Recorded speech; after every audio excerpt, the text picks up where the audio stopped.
11 supersonic missiles inbound. 17 SIXS launch. 40 seconds decide everything. You clicked for the billion-dollar submarine, you're in the right place. But first, we dissect the moment the Aegis net bent and almost broke. Why did one missile slip past 9 clean kills? We'll trace the damaged guidance module on USS Gridley and the stalled launch that opened a lethal window. Then show how a silent hunter, USS California, ended the fight with an 11 harpoon reply. Stay and learn how layered defense survives a real salvo and why the fix wasn't on the surface. Before we move on, I'd like to ask you a small favor. If you appreciate this content, please take a second to like this video and subscribe to the channel. Over 98% of you watch the videos without subscribing. Costs you nothing, but it makes a huge difference to us. So, did you click the subscribe button? Great, thank you so much. Now back to the video. U.S. officials say the Gerald R. Ford aircraft carrier strike group has arrived in Latin America amid heightened tensions between the United States. Mission is to stop drug trafficking groups. The United States claims that smugglers have links to Venezuelan President Nicolas Maduro. The largest warship to an already massive naval buildup is fueling speculation about the Trump administration's true intentions in the region. 9 clean kills, 1 leak. In a system built to be fail-safe, what broke? You saw the net flex. Now we pull the thread and follow it through the fire control stack, the human timelines, and the one silent fault that punched through. The hard use warning hit the carrier group the instant the threat stack resolved. 11 supersonic sea skimmers inbound. Aegis spun up and pushed every sensor and launcher into the fight. Fire control loops went hot. Both escorts committed, one to long-reach intercepts, the other to the mid and close layer. No delay, no drift. Every second mattered. The real enemy was the clock. Salvo compression turned radar sweeps, data links, and vertical launch cells into a single organism. Radar had to hold track quality. Links had to share that truth without lag. Launch cells had to cough steel on cue.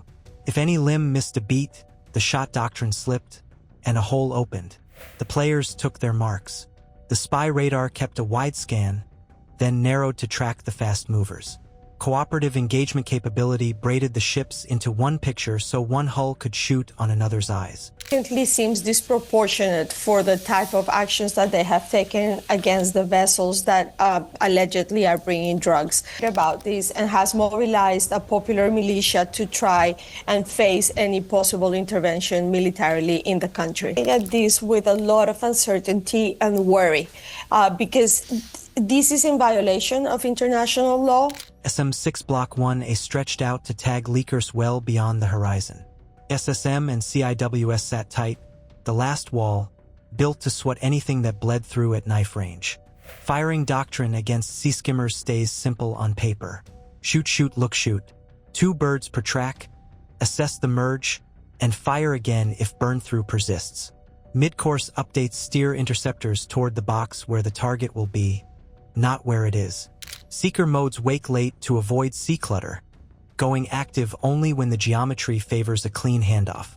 When multiple tracks crowd the deck, the system assigns time slots and azimuth lanes so seekers don't chase the same glint. The Venezuelan throw pressed every weak joint.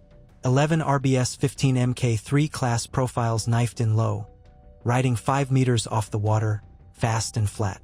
In terminal, they weaved, not wild but enough to smear their radar return into the white hiss of the sea. That forced the defenders to hold shots a heartbeat longer and risk the merge happening closer to the hulls. In Latin America in a very long time, and everybody is really worried that if today is Venezuela, tomorrow it could be them. It's not supportive of any military intervention. It's very, very worrisome for the region overall. It would be really catastrophic. It would be really turning back decades of cooperation, both on anti-narcotics. The speed, mass beats pride.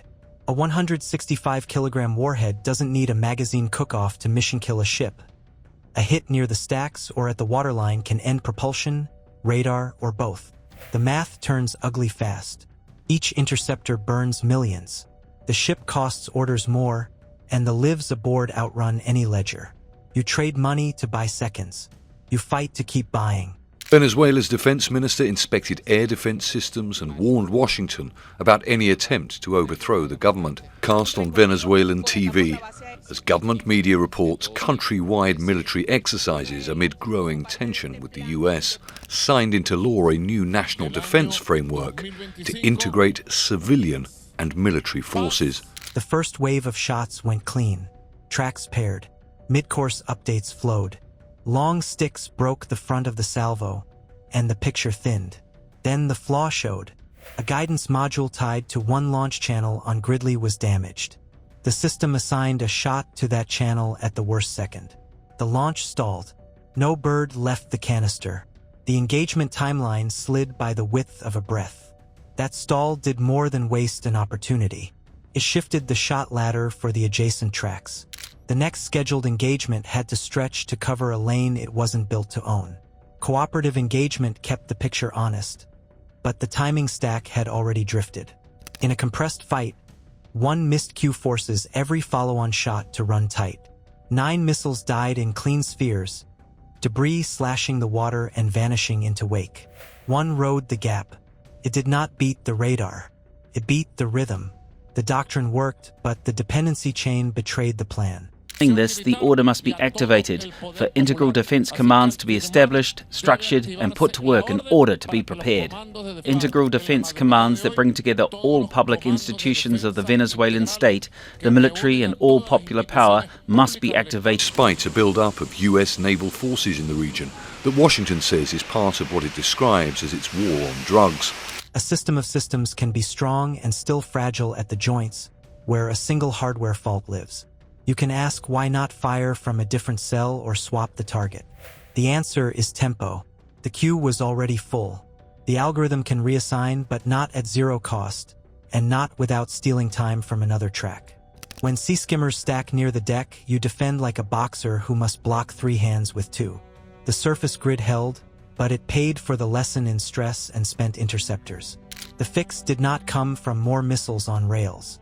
It came from below, from the one platform the salvo could not see, moving quiet through layered water while the fight raged above. Layered defense buys time, not certainty. One stalled guidance link can turn a perfect net into a narrow hole. You saw it in the rhythm, 9 kills, 1 leak, and how tempo, not just tech, decides who breathes. If you want to understand the tactical mindset that wins these battles, subscribe now. Comment your choice below. Invest more in hard kill interceptors that hold the line, or in the subs that end the launch chain at the source. What would you do under that clock? The carrier lived because the grid held and the submarine finished it. Subscribe and join a community that seeks to understand the realities of modern conflict.